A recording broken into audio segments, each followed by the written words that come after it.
Onu getiriyor.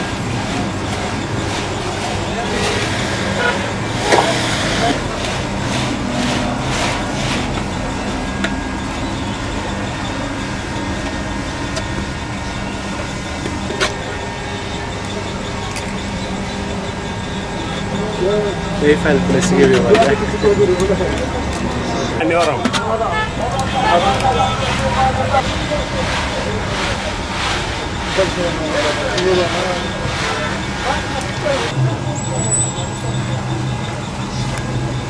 Bu çarşının adı Xoşalxan diyorlar. Xoşalxan mentıkası burada Kaleyvazir dedi, ustanın dediği gibi.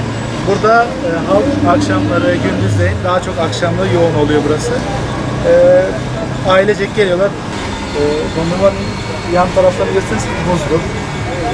İçerisi süt katılıyor. Şiraz sana Tatar şiraz. Şiri Gavas. Büyükbaşın sütüdür tabii bu.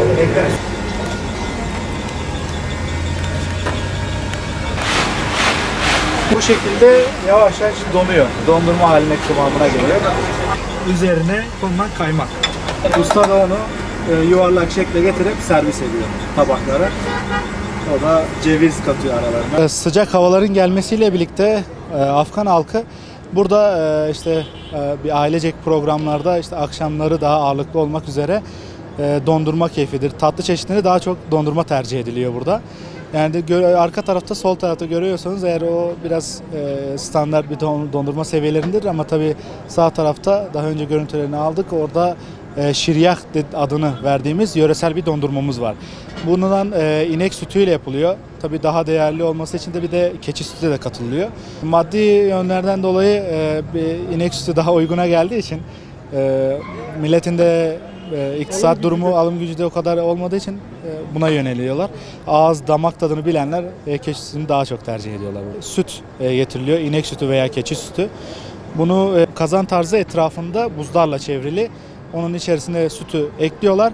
Sağlı sollu bir şekilde çevirerek onu dondurma kıvamına getirmeye çalışıyorlar. Ondan sonra dondurma kıvamına getirdikten sonra yuvarlak şekilde servis ediliyor. Üzerine de kaymak ekiliyor. Tabii isteğe bağlı da ceviz, Antep fıstığı tarzlarını onları ekleyebiliyorlar. Türkiye'den gelip burada bu tadı, lezzeti görmesini isteriz.